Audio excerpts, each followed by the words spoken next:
All right, welcome into Pod to Win the Game. I am Charles Robinson here with Jori Epstein. And Jori, we are both on the road. I am on stop number 3 of To Be Determined. Are you on stop number 3 as well? Oh, no. I'm on, depending how you define it, 5, 6. I'm on 7 if you count Jets, 6 if you don't. Yeah, I count Jets. That's 7. Wow. That's right. I forgot you kicked off earlier than me. I hit the Hall of Fame teams. That's right. You hit the Hall of Fame teams. The only vet move I've had. I'm otherwise very much a rookie on this trip, but it's good to have one vet move when you look like you don't know what you're doing. I did enjoy the text of, have you ever gone to the wrong room? How do you remember which room number you're staying in when you do this? And I replied, I always take photos of every room that I go into. I know. I told you it was a vet move. Yeah, for those listening. So not only have I forgotten my hotel room number multiple times because I'm just like at a new place every day, but one day I did it and I had left my phone in my room, which I think in theory I probably could check the app. So I told C-Rob, I knew what floor I was staying on. That was good. I was on the 4th floor.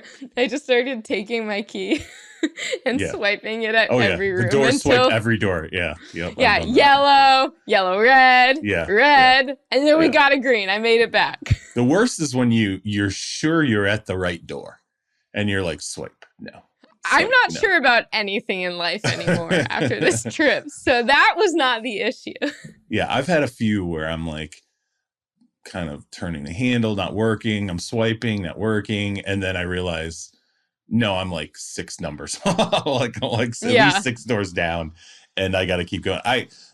Real quick before we get rolling, I do recall one of my funnier like training camp moments was I had taken, I believe it was a cross country flight from Seattle to Baltimore, and I got in crazy late. I was delirious. It was like late in the training camp tour, and an alarm went off. A fire alarm went off in the middle of the night, and I woke up like completely out of it, and I thought I was still in Seattle, and the room was pitch black, and I walked through the room thinking I was in my Seattle hotel room, but I was in Baltimore, and I hit a wall about as hard as you can walk into. I confidently strode into a wall face first, not having any clue. And it knocked me down. I literally hit the floor and I like laughed because I had slammed into a wall. And you're like tall, so I feel like you getting knocked down is actually pretty impressive. Did you think it was going to be a Harry Potter type situation where you would go through platform 9 3/4?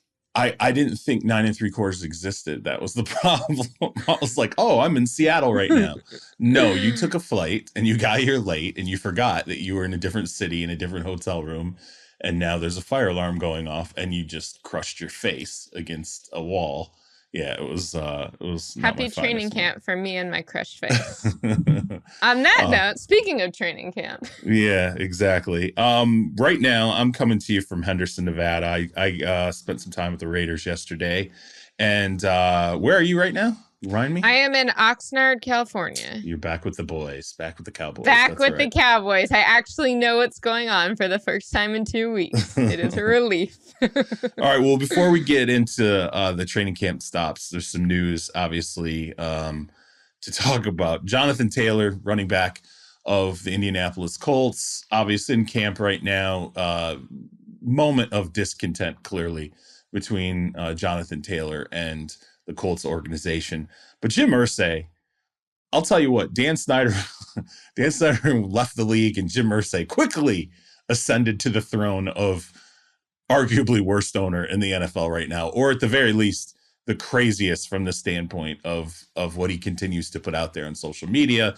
His comment on Jonathan Taylor, though, which I had to read it, at least half a dozen times to fully absorb this one. He tweets out, if I die tonight and Jonathan Taylor is out of the league, no one's going to miss us. The league goes on. We know that. The National Football League rolls on. It doesn't matter who comes and who goes, and it's a privilege to be a part of it. Not exactly a love letter from Jim Irsay to Jonathan Taylor, who obviously wants a contract extension, now is in camp. It appears to be a hold-in. He's not practicing. The Indianapolis media has reported there's a back issue, that he's got back pain. not tied to anything football related that he's been doing. Jonathan Taylor says that is not sure true. Does. Yeah. And so now, cameras are trained on him in practice, and you're trying to see, like, is he walking like he has a back injury? Would he even be out there if he has a serious back injury? Just sort of an interesting situation brewing in Indianapolis. And now he wants a trade, and it's been reported that there are multiple teams interested. I mean, at this stage, I don't want to say, never, but it kind of starting to feel like it's a never situation in terms of him playing for the Colts. Ultimately, it's going to matter with the trade packages, but how do you see this shaking out? I mean, is he, I don't see an extension. It doesn't seem like all of a sudden they come to an extension agreement in the middle of this. Yeah, it's interesting you say never, because I guess my issue is that, like I said, I'm at camp 7 now. I've talked to people at all 7 of them about running backs, and there, as we've discussed on this podcast, is a supply-demand issue. It's not that people don't value the running game in the NFL. It is that they don't think there's enough of a difference between the top guys and the medium to right above average guys to do something about it. And so the running backs just don't have the leverage that they once did. So I think that when you have the supply of a Dalvin Cook, of an Ezekiel Elliott, of all these guys already out there in free agency who are going to be cheaper than a Jonathan Taylor, and Jonathan Taylor is still under contract and might need some sort of draft capital to acquire, I don't see how anyone's going to be wanting him at the price. I mean, again, I'm at Cowboys and I had that conversation with someone about Ezekiel Elliott last night when it was like, he's a great player. Jerry's still saying all these things, but the biggest thing is the price. Yeah, if Zeke will come play for $1 million, maybe $2 million, they'll take him. But what does he want? They're not paying him $8 million. And so if Jonathan Taylor wants to play football in 2023, I would be pretty surprised if it wasn't with the Colts. Again, I haven't gone around asking everyone around the league if they want him or if they don't, but I think just in terms of the market trends at the running back position, and I also think that there's a lot on the line if he doesn't. And I think that the owners, while it comes off as callous, are kind of taking that stance of we all know that the running backs don't have the leverage they want right now, and we are going to dig in on that. I'm not saying I agree with it. I'm not saying that I don't have some degree of sympathy with the players for the situation that they're facing.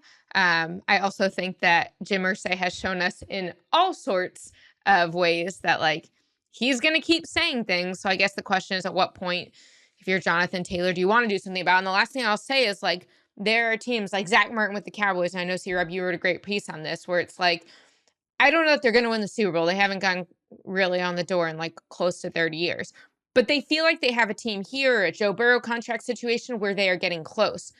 Does Jonathan Taylor feel like he's missing out on a year that they can contend if he's not in Indianapolis? Probably not. And if he's not going to be there for the long haul, does he feel the need to bring Anthony Richardson along? So it's interesting on both sides how much sense of urgency there is to resolve this given what's going on this year. Right. And it's part of the subplot here is he's on the PUP list. There have been reports that they're considering putting him on the NFI list, the non-football injury list, which means that you don't pay him, it's a massive threat. I mean, that's part of how this has devolved. But as you pointed out, it's a maximum asset situation in terms of who comes and gets him. You're going to have to give up picks and money, which is just something that most teams don't want to do for the running back position at this stage. I think if he's my vantage in terms of it being hard to extend him at this point, or even keep him at this point, is just because it's deteriorated so badly between he and Jim Irsay. Jim Irsay saying some wild, and I don't understand. It shows you the value of an owner staying out of a situation like this. I'm out with the Raiders, and I was talking to somebody on their staff, and I said, look at the Colts, could always be worse. I know you're dealing with Josh Jacobs, but at the very least, your owner is keeping his mouth shut. He's not injecting himself into business right now the way things are going in Indianapolis, and that's a net positive for the Raiders at this stage with Josh Jacobs. So the last thing I want to ask you about that, C-Rob, is I was talking to our boss Joey about this the other day, where I'm like, it feels like, how do you fix this Jonathan Taylor situation? But didn't it feel like that was Saquon a week and a half ago? Yeah. And I agree that ownership has handled it massively differently. So I'm not equating what Jim Irsay did to how the Giants did. But when you see how quickly that got resolved, and I was like, nah, I want it for my, I want to be there for my team, blah, blah, blah. That's where I think the chance for resolution is. Not that he doesn't hold against Jim Irsay what he says and feels frustrated with that, but that if he can distinguish between team and ownership. I think Saquon got to the point where he's like, I want to be there for my team and that's what I want. So do you think there's any Saquon-esque resolution option here? Well, I think there's a difference between the Giants, who have an established quarterback that were in the playoffs last year. Yeah. You can rationalize putting yourself through wear and tear, versus the Colts, who are, they're going to end up starting Anthony Richardson at quarterback, who is arguably one of the biggest top 5 projects in the history of the NFL. You are now expected to be a balancing force in developing him, which means you're going to take a lot of wear and tear so that they can help get this quarterback where he ultimately needs to be, so that they someday can extend him for max level dollars. Then you can't even get,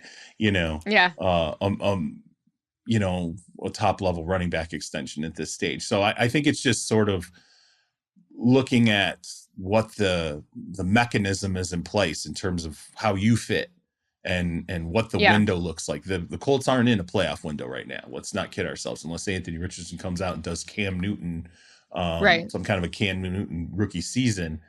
It's hard to see the Colts lighting the world on fire with him starting immediately. So I would argue that Taylor's just as important to the offense as Saquon was to the Giants. It's just he's going to be incurring punishment for an entirely different reason. It would give me, if I'm, Taylor, give me pause. It's not like you're sitting there going, well, okay, you're Saquon saying, if I'm not there, we're probably not a playoff team. If I am there, maybe we are a playoff team. There's, we should be in the mix, right? I mean, Taylor's sitting there going, well, if I'm not there, we're definitely not a playoff team.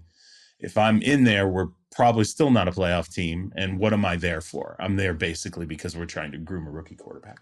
And as Nick Chubb said last week, running backs production is uniquely held against them relative to what they do. And hey, you had 2,000 yards. Well, that's 2,000 yards more tread that you got on your tires. So it's not the old days where 2,000 yards was considered this massive positive. Now everyone just looks at it as a year that is probably going to shave time off the end of your career. So we'll see how it shakes out.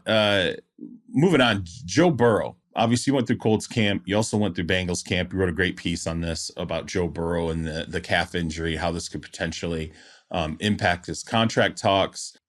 I just don't see the calculus where Burrow, and it really does come down to the player. I just don't see the calculus where Burrow steps back on that field until the contract extension's in place. And if he does it, he's definitely doing it against the wishes of his agent. There's no NFL agent at this stage, particularly in the middle of a quarterback evaluation like that, who wants to see a player go out on the field with a leg sleeve, which indicates something was going on regardless. You don't soreness for everyone, they said. Yeah, sure. Okay. Well, you don't, if you're watching quarterbacks and they go out to one practice without an arm sleeve and then they come out to practice the next day with an arm sleeve on, something changed between day 1 and day 2.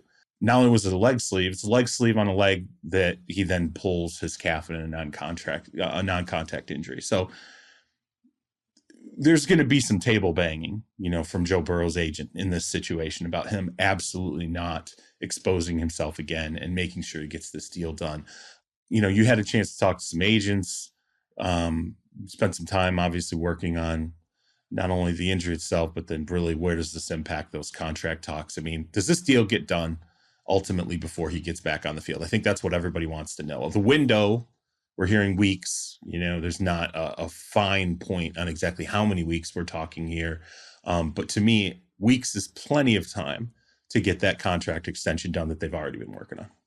It was interesting to me because I was there last Wednesday in Cincinnati and Joe Burrow talked to us. And one of the most striking things he said in retrospect is like, I can't waste these days.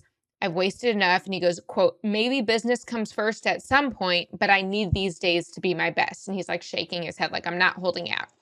So then less than 24 hours later, he's got this non-contact injury, calf strain, several weeks he's out. And I'm like, what does this do? Like, by no means do I think he's not worth a contract anymore, but do you extend a guy when you don't know how long he's going to be out? Do you want him practicing again when he really wants the preseason reps, but you could have him get injured or at least like tweak it, not let it heal properly in a season where you guys look like prime Super Bowl contenders? So I talked to 4 agents and 2 front office people, all all of whom have been involved in negotiating quarterback extensions. And I'm like, here's kind of like what I'm trying to understand. Like, you guys tell me where you're coming from. 3 of the 4 agents are like, if he's my client, he's not stepping back on the practice field without money. Like, we're doing it, like all of this. The other one said he would lean that way, but he would want to make sure it was right for the guy. And what it kind of came down to is no one thinks that Joe Burrow is not worth the money anymore. And no one, front office, 5 of them didn't think his value had changed at all. And one of them thought it hadn't changed much, that being a front office person. So it's like, well, what actually changes? And what I came to the conclusion of is what changes now is the tone of these conversations. Because before it was like, yeah, we want it done. We want team friendly, blah, blah, blah. And now you have, he's not going to hold out. Quarterbacks don't really do that in that situation, given the nature of their contracts. But the agents were telling me if he's their client, they're holding in. And publicly, it's like, yes, team guy, I'm in the meetings, all of that. But to the front office, they're being like, this injury's not quite right yet. And it might be if you get that deal done, and sort of putting this pressure on of like, if you want him to continue risking his career earnings, you need to pay him. And so what's interesting to me also is that I'm not saying Joe Burrow's the only one to negotiate behind closed doors without leaks, but he is kind of doing it to another level where neither him nor his agent nor the Bengals are even saying like bare minimum. They're like, that's just not how we're doing business on this contract. So I don't even know if it will end up leaking out whether or not this happens. I think it's still really fascinating, but I do think that 1, everyone I talk to thinks it's getting done before the season. And 2, I think it's realistic that he doesn't practice again without it, because I don't know that the Bengals could in good conscience put him back out on any kind of like legit practice field before maybe week 1, because you just can't risk that. Like several weeks, he already had the calf strain. He's also injury prone would be taken a little bit far, but he has had several injuries, right, including several lower body injuries in his short career. And so while his top end is fantastic and he can play through the pain, I don't think it's worth it for them, even though he wants to practice. Again, I'm with you. I don't want to say injury prone, but he has been, we tore, obviously, a ligament in his knee. That's the big one. But then there's been nicks along the way. It's not like he's been 100% all the way through. And this is another thing that adds to that. And he's not been able to play in the preseason for a number of reasons during the course of his career. And I know that's frustrating to him. But this is reality. You just can't gamble what's ahead for the Bengals at this stage. And not only what's ahead for the Bengals, but what's ahead for him. And the team should want they should want him in that mindset of securing his future as well. It's healthy for the Bengals to sit there and look at him and go, okay, well, once he's got his contract, he knows, hey, we're set. And now we can go about working on other pieces in the roster. This is a healthy relationship. This is the guy you want to pay. And so I think there should be an understanding there right now of what's ultimately going on. And it does not surprise me that most agents are like, hey, man, don't go out there. You don't. It's from a business standpoint. I think any agent that would encourage him to now go back out on the field with this deal hanging in the balance, you probably shouldn't be representing high-end quarterbacks in situations ultimately like this. Well, the best part was that one of the agents I reached out to kind of like skimmed over my text at first and was like, quarterbacks don't really hold out. Like, he should be out there, blah, blah, blah. And then I was like, oh, interesting, because the other ones I talked to said this and this and this. So just want to confirm that's how you feel. And then the agent goes, oh, I totally misread it. I thought you were saying, should he have already been holding out? Which the answer is no, he should have been on the field. But now, now, like we're taking a hard line. And one of them told me, they're like, this is why you need a good agent. Because these guys are like, well, the team, well, the practice, all of that. And sometimes you need to protect guys from themselves. Oh, absolutely. And I think he qualifies for that. I think I get him wanting to be out there. And it's not in terms of like his sense of development, chemistry, maybe, for lack of a better term, duty, respect for the other players. Him being out there can enhance the ability of some guys to make the team. It can change futures of other players. I mean, remember, he maximizes pretty much everyone around him when he's on the field. And sometimes quarterbacks do look at that like, hey, I'm someone who, there are a lot of jobs tied to me.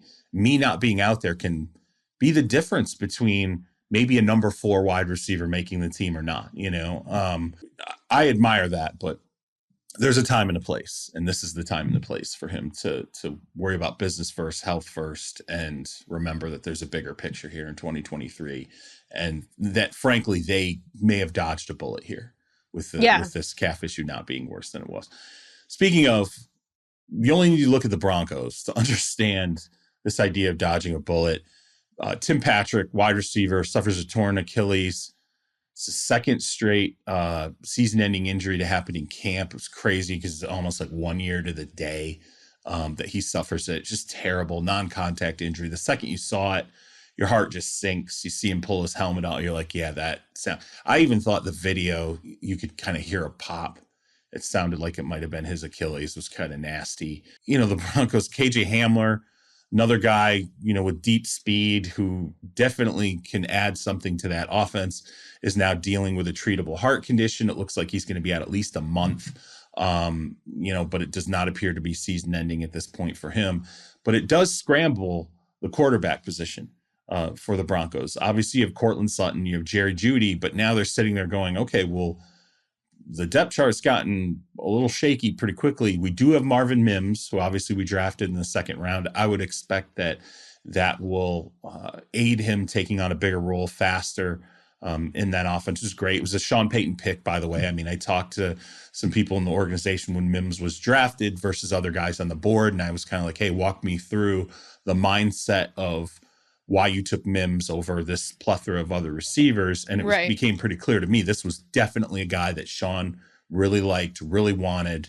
This was the wide receiver that he wanted to add in that second round, which is good. Sean Payton being all in on Marvin Mims in the draft means that sliding him up in that pecking order, maybe it'll be a little more seamless than had it been the personnel department getting on the table and convincing him that this is the wide receiver they need to look at. But Marquez Callaway. Is it even possible to convince Sean Payton of something? Yeah, probably not at this stage. Does he factor in others' opinions? Yeah, probably not anymore. I think we're kind of there at this point where he's the chairman Mao of the NFL is Sean Payton at this stage. But obviously, look, Marquez Callaway is another guy, on the roster there. Kendall Hinton. There's other wide receivers now that are going to have some opportunity here with Patrick not being slotted into that number 3 spot. I guess the curiosity for me is you got to focus this through Russell Wilson. It's one less very talented piece that's on the field here. And now, granted, it wasn't like this was a piece that was on the field last year. Tim Patrick suffered that season-ending injury last year.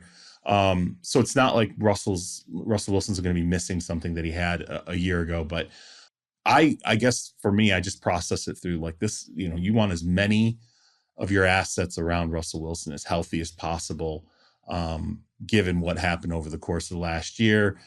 And now, and again, it's not a dig on Mims here, but it's not great that all of a sudden you're taking an experienced player with talent who there were some expectations for, some hope that he was going to be able to rebound and provide something. And you're plugging Mims now into that spot with at least some NFL inexperience and a learning curve that was not necessarily there before this injury happened.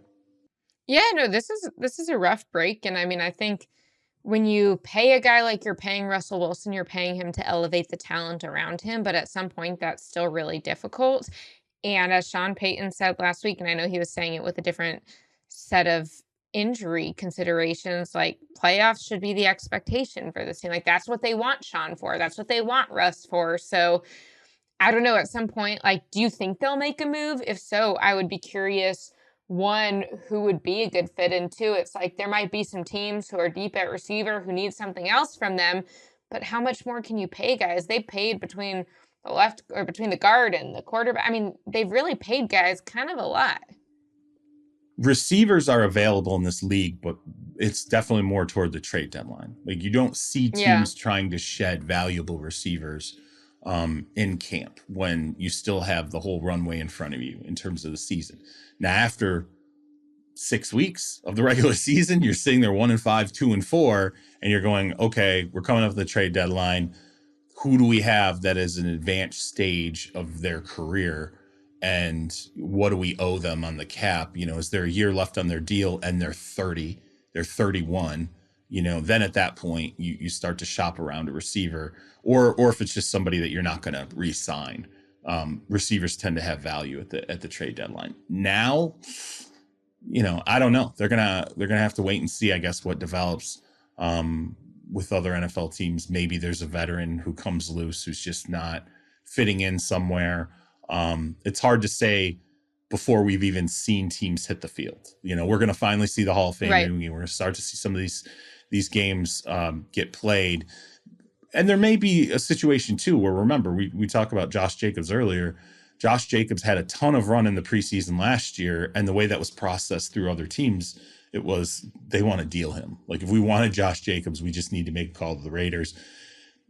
Are there going to be other teams where you see certain veteran wide receivers just have a ton of run in the preseason, and it's because of teams like, right, yeah, we don't necessarily want to keep this guy. We're going to put it out there, and teams are going to process that as this is a player that's available, and we'll see if we can ultimately get something from him before we have to cut him for cap purposes, or just because we want to elevate a younger player and provide opportunities rather than continue to lean into someone in their late 20s. So tough break, honestly, for the Broncos, and it'll provide a little bit of headwinds for Russell Wilson this season, which is probably not what he needs, but survivable, I would say, because look, the player wasn't on the field last year. It's not like it was Cortland Sutton.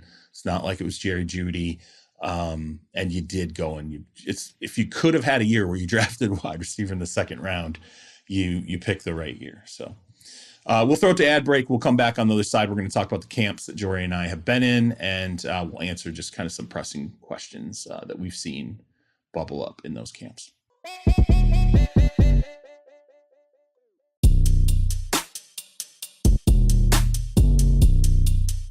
All right, welcome back in.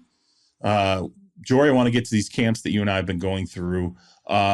Let's take one sort of big overarching question from each, training camp. You were at Seahawks. I think everyone looks at the NFC West. I went through, obviously, the Rams. Everyone's looking at the 49ers, and the calculation is like, how do we split 2 games with this team? How do we win 2 games against this team? How do we capture this division where it appears, barring total chaos at the quarterback position, barring Nick Bosa not being on the field or a multitude of injuries, it feels like this is the 49ers division to lose. Do you think that the Seahawks have made up enough ground to challenge the 49ers? And this is obviously Geno Smith is going to have to replicate or build on last season, but elsewhere you have a lot of young elements on this team that are expected to take a step forward. You had a first-round draft pick, obviously, in Witherspoon, who is getting into camp slightly late. From what you saw when you're in there, are you looking this as a team that is going to take another big step? I honestly am. I'm not saying like, oh, for sure, the Niners have no chance in the NFC West. Obviously, any team with Kyle Shanahan and with the skill players they have is going to be competitive. They got a strong defense. But I think we do have questions at quarterback in San Francisco. Like, it's not for sure settled. And I do think that, one, Seattle's defensive strength is their DBs. So while the run game, I mean, that's a huge challenge against a team like Shanahan's offense that just like has the cheat code on the run game. But I think that the Seahawks offense is going to be hard to stop. I mean, Geno had a great year last year. Now he's got 2 years in the same system to build on with the confidence of what he did last year. He already had DK Metcalf and Tyler Lockett, who not only are great receivers, who are averaging like close to 9 touchdowns each of the last 4 years and over 1,000 yards each of the last 4 years. They added, in addition to Devin Witherspoon in the first round at number 5, they added Jackson Smith-Njigba, who's just like an incredible athletic talent, and he's got a lot of room to grow. And I was actually having our good pal C-Mac send me some data yesterday because he's our analytics guru. And I was like, I just want to understand sort of like what the personnel groupings were for the Seahawks last year. Like, how likely is it that we could actually see these 3 guys out there at the same time? And even though the Seahawks as a whole ranked 27th in the use of 11 personnel, in pass plays, they were number 5. And I think to me that shows like, yeah, we'll see what they do. They still have a strong running back too with the emergence of Kenneth Walker last year, but they have the ability to really just make guys like, I feel like so many teams say pick your poison, But if you're telling me it's DK Metcalf, Tyler Lockett, and Jackson Smith-Njigba, who not only all of which I trust, but also they don't play the game the same way. And so there's not one way you can defend against them. And I had coaches talking to me about, like, we're telling Gino, yes, this is the route, but here's how Tyler's going to run it differently than DK. And you might think this is an in-breaking route, but if he does out, here's what we mean by that. I don't know. I think there's reason to believe in them. And the last thing I'll say is just the stability in the organization. Like, I trust the culture Pete Carroll's built. I love the defensive energy they've got there. Their DBs are just, with Devin Witherspoon and Jackson Smith-Njigba, not only are they high-end talents, but neither of them are coming into position groups that are so hungry that they need to do everything. It's like, no, you're coming into a group that's got Quandre Diggs, that's got Jamal Adams, that's got Michael Jackson. I mean, they've got a Tariq Woolen. I mean, all of this talent at receiver and cornerback where these guys will just add to an already strong group. And I think that because there is so much parity in the NFL, where teams can really pull away is not when they say, like, let's be pretty good at everything, but where they say, let's have a couple, like one or two things that can really be our identity. And to have that in the secondary and at the receiving core, that's tough to beat. Even with those wide receivers, though, one thing that's interesting to me about Seattle is, I mean, obviously you can go all the way back to Marshawn, but it's always been one of those teams that I felt like is at its best when they can run the football. They've had, you go and you draft, Zach Charbonnet in the second round. You got, obviously, Kenneth Walker, who's a guy you drafted a year ago in the second round. So you had depth at running back. Now you have a soft tissue injury that Kenneth Walker's dealing with that's going to keep him out, for some time. Charbonnet's got a shoulder injury that it's, so far indefinitely in terms of how long he's going to be shelved. Kenny McIntosh, the running back out of Georgia, who I think was, I want to say like a 7th round pick. I mean, he was probably a little bit of theft considering, what he brought to that Georgia team. Are you a little concerned that already the running back? I mean, look, Kenneth Walker had some injuries last year, and I felt like when he went through the injury issues last year, you could feel a little bit of a lull in terms of the balance on that offense, how, Gino ultimately was able to function. Feels a little concerning that already you've kind of had some hits in the backfield there. Absolutely.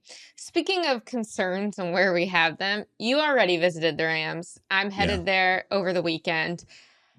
This is not a team with a lot of depth. This is a team with high-end talent. We've already seen Cooper Kupp injury. I believe it's his hamstring. They're not sure how many weeks it will be. Yep. I always get on C-Rob because he's a really, really good reporter, and sometimes he doesn't tell you guys how good he is. So I'm like reading his piece about Sean McVay and Les Snead, and he started off being like, a visitor in the training camp office of Los Angeles Rams general manager Les Snead posited this theory, and basically goes on to other reasons of like, look at all the guys you lost, look where these holes are in your roster. And I just text C-Rob and I'm like, you're the visitor, aren't you?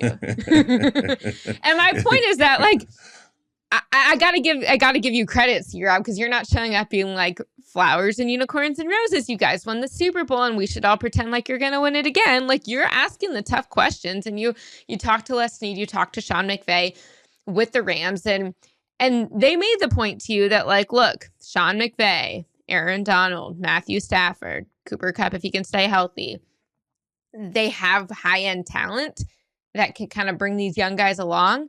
But how far can that really go? I mean, we're seeing already Cooper Kupp got the injury. It just takes one. And now and it's one little injury. Yeah, and it's not, I mean, let's be honest too, hamstrings with wide receivers not little either. I mean, those can linger. Those can drag. You can deal with them an entire season. I mean, you could sometimes, some teams will shut down a hamstring for a month because they'll say, it has to be beyond healed for us to be confident in that player to go out and run the way they need to cut and all these different things. The visitor thing, by the way, for people that read the pieces and visitor, I don't like to say I'm sitting with Les Snead in his office. I also called out Charles because I had seen this first in his Cowboys piece of like, a visitor to the Cowboys said this to a Cowboys staffer. I don't like to say And I'm like, okay, like, it's like a pretty like Nothing crazy common, just like fresh start. Then I read it with the Rams, and I was like, okay, 1, you're definitely the Rams visitor. 2, I think you're the Cowboys visitor now that I realize this. Like 3, like, take credit for your good work. But I get it. I actually like your humility is one of your many strengths. But I just want our listeners to know, like, you're doing good work. I suppose it can cut both ways. Like I'm in the corner, like creepily watching like a visitor and Les Snead. No, yeah, according to the live stream that I have of Les Snead's office, a visitor just asked this. Exactly. Yeah, I'm usually the visitor. I just don't like to say I'm sitting with Les Snead and I'm asking him this question.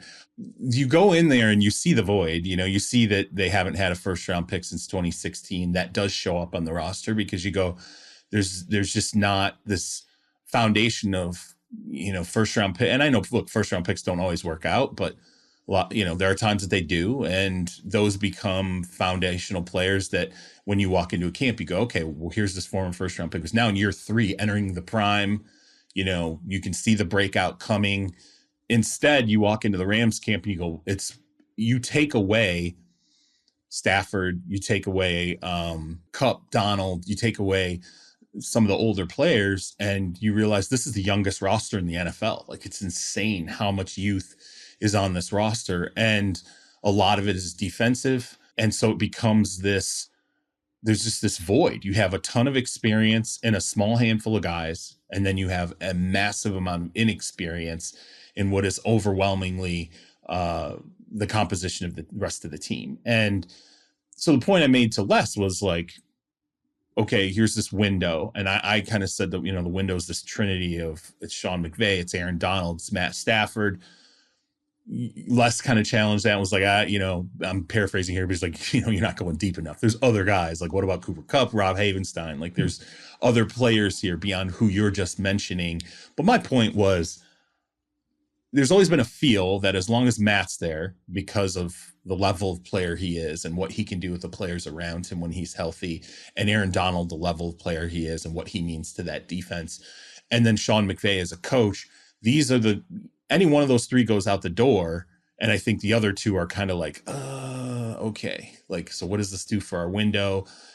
Yeah, personally, I mean, Aaron Donald walks away. I think Matt Stafford starts to question, okay, where's my health at? How much longer do I want to do this? Because now it feels like we're already in a defensive rebuild. Now we're in a really massive defensive rebuild because the defense has been geared off of Aaron Donald so much and you're not going to go out and get him again. So you're completely retooling not just the position, but the entire look of how you play defense for the Rams will change when Aaron Donald goes out the door. They're actually dealing with that now. They're already talking about, hey, Aaron's not going to be here someday. We're not going to add another Aaron. So we need to entirely change the way we play defense and what we believe the cornerstones will be in the future beyond Aaron Donald. And that trinity, again, for lack of a better term, and I think Les got pissed that I called it was like the triumvirate or whatever you want to call it. It was just a minute ago. He wants to call it the quartet. It was just a minute ago that Sean McVay was questioning, like, hey, where do I want to go with my career at this point? Like, am I at a pivot point?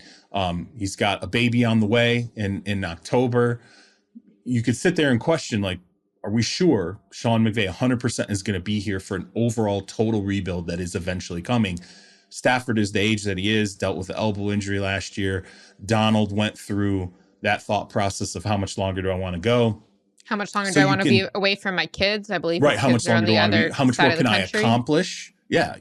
All that. And so you stare at it and you go, it's not a total rebuild yet because they're still here, but it's coming. But since they're still here, and Les sort of made this point, he said, look, yeah, there's a few players that when they're healthy, we still think can be dominant in this tail end of their prime, and they are load-bearing walls. That's what he called it. We have a couple load-bearing walls, and then we have all this youth inside. I think they feel like some people are underestimating how much better they can be with Matt Stafford healthy and on the field, with Aaron Donald healthy. Remember, he wasn't fully healthy last year, healthy and on the field. With Sean McVay, I think he has gotten an element of an energy bump having gone through the questions that he did. But now you get back on the field, and Raheem Morris, the defensive coordinator, made this comment about these young guys. They enthuse the roster because there's a pass breakup in practice. They act like they just won the Super Bowl. And some of the older guys start to look at that and they go, oh yeah, I remember how much fun it is to play this game. Like, I'm not just showing up for, oh my God, we got to go through another camp. I'm in my 30s. I'm so over this. You get out there with these young players and you're like, that's right. I remember when I was going out of my mind every time I walked in this building, 10 years ago, and how much it meant to me.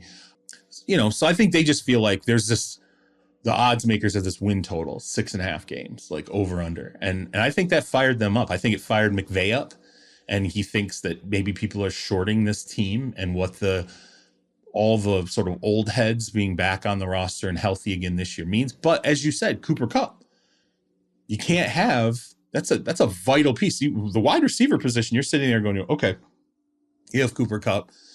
Van Jefferson I think they feel like Van's going to be a very good number 2 for them when they look at statistically what he had done with past opportunities and knowing that he is the rock solid number 2. And then they're trying to find like this third wide receiver. It looks like it may be Tutu Atwell, a former 2nd round pick who gets a bigger shot now. I think he's in year 3, but you take Kupp out of that now. And again, we're just talking about training camp here. Okay, fine. And he's also a guy that I don't think needs a lot of reps. He just needs his health. So as long as Kupp is healthy when the season starts, this probably provides some more opportunity for some players further down in that depth chart to get some experience. But that scares me, Stafford's health scares me. I was there last year when, what was it, his elbow that was acting up during training camp? Yeah. I remember the day I was there, it was becoming an issue. And I don't know. He's not getting younger. And it's not that I think that all these things will happen, but are you telling me Stetson Bennett's going to be ready if Stafford's not? Yeah. As much as Les Snead loves him? When you look at the NFC, I always think of Detroit. I'm like, Detroit had the worst defense in football last year. They missed the playoffs by a game with a backfield they completely jettisoned in the offseason. I was like, it wasn't like the pieces that made them so good offensively, they kept all of them. They retooled an entire backfield that was very productive last year. So I sit there and I think about the Rams and I'm like, could people be underselling them in this NFC? Could people be underselling the impact that having all these guys back on the roster have? And could they be a 9-win team that squeaks into the playoffs? Maybe they scratch out 10 wins and they're a playoff team. Absolutely. I think that's completely possible. But I think everything has to break right. You have to have a number of younger players who I think step into these starting roles and really, and I think between offense and defense, it's like 9 starters are gone, that you now have to replace or and like veteran leaders like Bobby Wagner's and Jalen Ramsey's, you can't just find on trees. Leonard Floyd. I mean, there's a number of significant players that are now out that door. And, so you have to have young players who then step into these roles and live up to them. And then you have to have older players that all stay healthy and things got to kind of break your way. So, it's a roll of the dice and I would not say it's a rebuild yet, but as soon as the last couple of guys that we've been talking about, these older guys, go out the door, it is going to be a massive rebuild, trying to find another quarterback, trying to find another, way to play defense after Aaron Donald. And the last thing I'll say is that I think that we'll learn a lot about Sean McVay this year, because I think we've all probably read, listened to podcasts, all of that. Like Jordan Rodriguez done incredible reporting just sort of on what he went through personally and professionally last year. And I think the question is, okay, he kind of tasted losses and tasted failure in a way he hadn't in his like very successful career so far. And he's obviously very young by coaching standards. And so now that he's seen that, and now that he's seen what it did to him personally, can he avoid that this year? Can he take a different approach? Can he lead his coaches in a different way and his players in a different way? And maybe success for them this year isn't, obviously playoffs is great, wins is great, and I know that winning fixes a lot of things and is something that Sean McVay is extremely motivated to do, so I'm not suggesting that that's not motivating him, but maybe they should also be measuring success in terms of, let's say Sean's got 5 or 10 more years left that he's willing to coach before he goes back to his family life. Can he create a new recipe for how he leads an organization through the ups and downs, one that's more sustainable for him and more sustainable for the guys around him? And maybe, and I think that like this is something not that this podcast is not meant to be about us, but like I've had times in my career where I'm like, well, if I'm not working absolutely as hard as I can, grinding all the time, like I'm failing. And sometimes like figuring out what are those systems that allow us to work more efficiently and allow us to like save ourselves from ourselves can be really, really beneficial. And so maybe Sean McVay needs to learn like he's got this brilliant mind, and that brilliant mind can be maximized in different ways, and it doesn't have to be one way of doing things. So that would be interesting for me in terms of rebuilding not just the roster but also the coaching mentality and the culture. Yeah, and I don't think it's any small thing he's having his first child either in October. No. You never know the impact that's going to have on someone's mindset moving forward. I've seen a lot with players, and I want to ask you about the Bears. I'm actually excited about this because I'm going to make sure I'm at the Bears-Titans preseason game. I thought I wasn't going to see Justin Fields play in that game. Now it looks like he is going to play in that game. I was really going there to see Will Levis and Malik Willis throw. And now it looks like there's a chance that, Justin Fields is going to get a series in, which is going to be awesome. You went through Bears camp. Huge expectations there, I don't want to say expectations. I think there's a lot of hope that Justin Fields is going to take this Josh Allen step from year 2 to 3. Obviously improved from 1 to 2, 2 to 3 is a monumental step. And then, then you start to talk about a playoff team. Maybe this is, the beginnings of a dominant team in the NFC if he can take that kind of Josh Allen step in year 3. I mean, do you think this guy's ready? They retooled the offense for him. There's no question they poured money into the positions around him, the addition of, DJ Moore. And I mean, really, the surrounding positions look very, very good for him.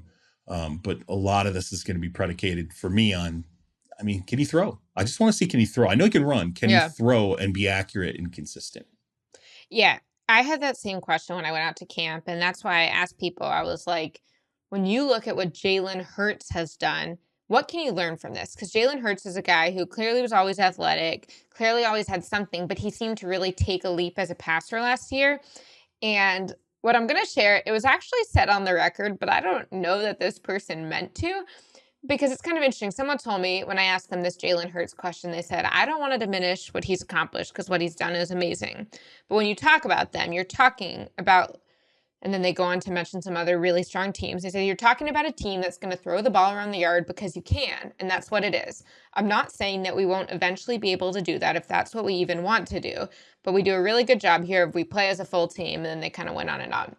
And that kind of sounded to me like a person who was like, I don't want to make excuses, but who was Justin supposed to throw the ball to last year? And with what protection was he supposed to throw it in? And which I think is fair. Right. I actually there are teams that I've been around where I'm like, you had the talent, you just didn't figure out how to use it. The Bears did not have competitive talent last year by most standards. I'm not saying they had nobody, but as like a whole roster, their roster was not one that most GMs would have been envying. So what I do think is, like you were saying, in addition to trading for Chase Claypool last season, which was not yet a success, but we'll see what happens this year, they got DJ Moore in that trade of the number 1 overall pick. And they got Darnell Wright in the first round. They signed Nate Davis in free agency to the offensive line. And so in theory, Justin should have more people to throw to and better protection to do it. I still need to see more before I'm like, this for sure will work. But I do think that another thing, and I wrote about this, is that the Bears led the league in rushing last year, and they were last in the league in passing. And when I talked to offensive coordinator Luke Getsy about this, he's like, well, we didn't plan to run that much. It just kind of happened that way. And it happened that way in large part because when Justin Fields didn't have all of his options, he was like, well, I need to do something to create a play. So I think similarly, we will see the goals of what they want to do in their passing game very differently than what the execution looked like last year. I didn't get a sense, again, it was like not even pads yet in terms of practice. So it wasn't like I was able to really be like, oh, Justin did this and I can make a strong conclusion off of it. But I do think that they've got more familiarity with the offense. They've got better pieces to use it. And I think it will be really telling about a lot of the personnel in this organization, whether or not it works this year. Because while I don't think that they are done with what I view as sort of this rebuilding window. And I said this before on the podcast, I think they've got another couple of years, at least one more year. And when you look at the draft capital they have and the multiple first round picks they have next year, they know that this is not the be all end all year. They are trying to prepare themselves to really be able to take off next year, in my opinion. I think that we will nonetheless be able to tell a lot more about what Justin Fields can do as a passer now than we could last year. Not just that he can do more, but we will be able to evaluate it differently. Yeah, and I think the thing is too, it's okay if he doesn't take a Josh Allen. Like it's a lot to expect a Josh Allen step. Okay, I would be happy if I watched Justin Fields and I just see improvement. Significant improvement to me. It doesn't have to be, look, Josh Allen did something that was all world. Let's not pile that onto every quarterback moving forward. But we Probably have been. A little unrealistic. Yeah, we have been. But, let's just take some good improvement and go, hey, you know what? Justin Fields is on track. Okay, maybe he'll do the Josh Allen thing in 4 years rather than 3.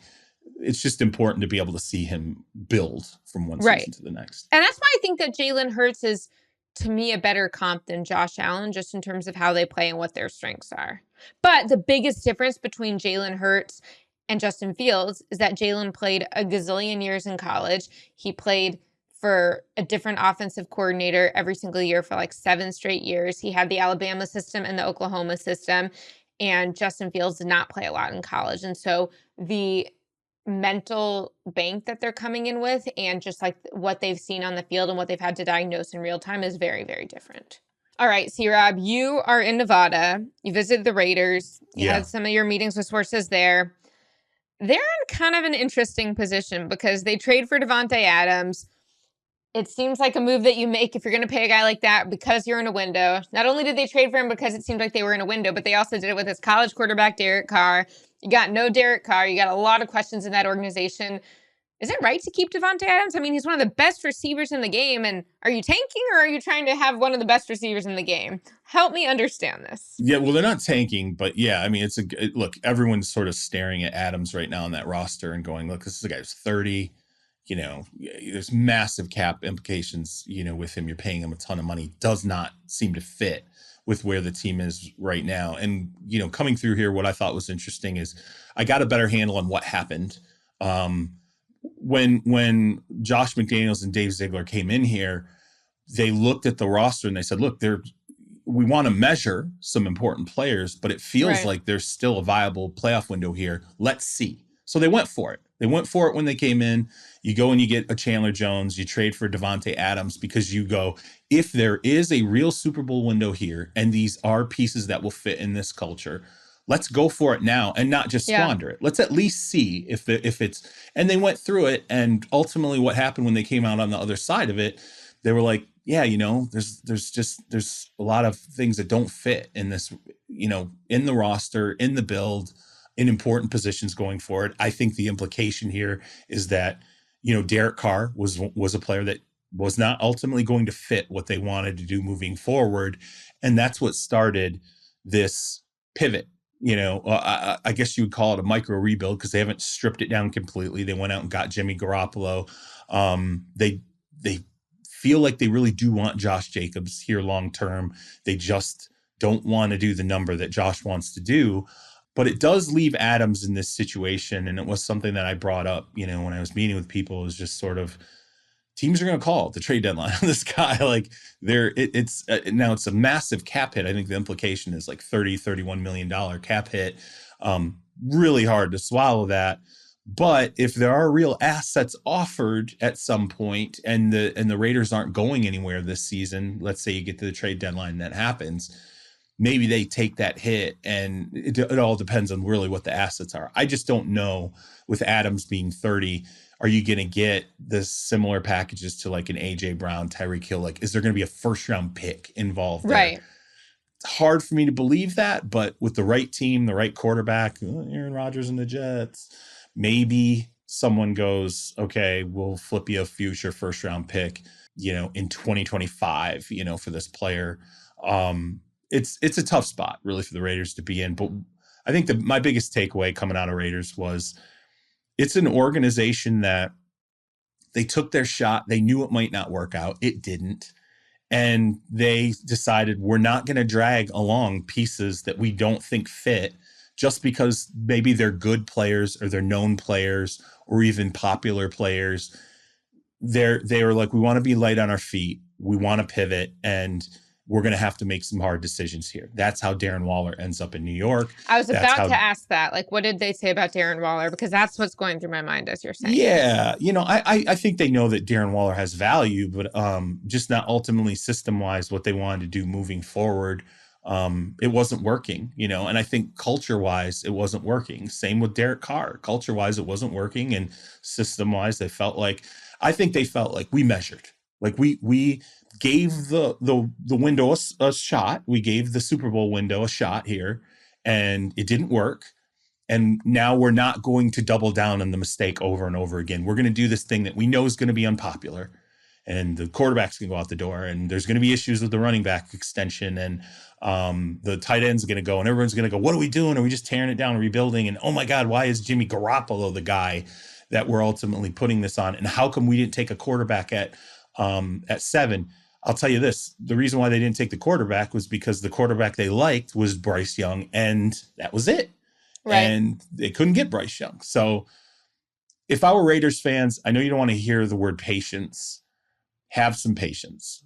Let them have this pivot. I think it's a pivot, and you're going to have to deal with a little bit of a rebuild and a cultural retooling. 80% of the roster has been turned over by these two guys. I think there might be another 10% by next offseason. So it's a change of direction for them, but I don't hate on them for trying to give a potential Super Bowl window a shot when they came in. It just didn't work out.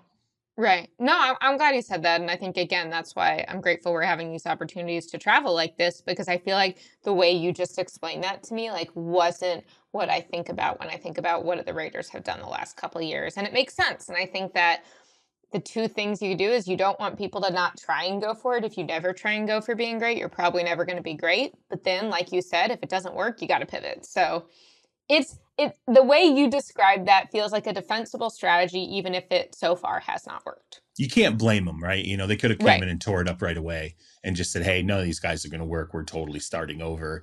And instead they said, hey, you made the playoffs the year before.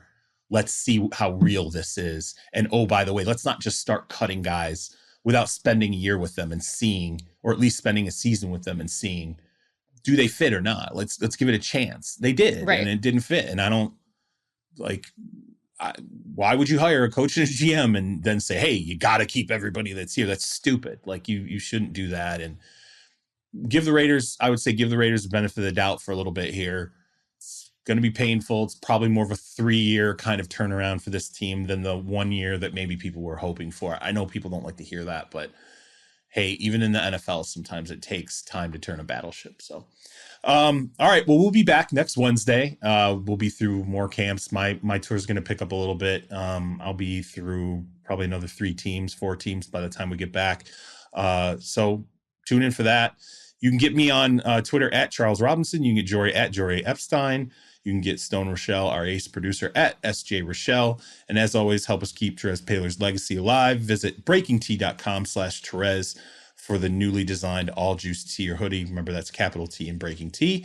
And remember that proceeds from that purchase go to support the Therese Paylor Scholarship at Howard University. You can also support that scholarship directly, as well as the scholarship in his name at Missouri, by checking our podcast description. And always remember, it's fantasy season. It's August. Check out the Yahoo Fantasy Football Forecast with our guy Matt Harmon to get ready for draft season. And if you could, please leave us a 5-star review. Tell a friend. Help us grow the family. We will see you on Wednesday. Peace.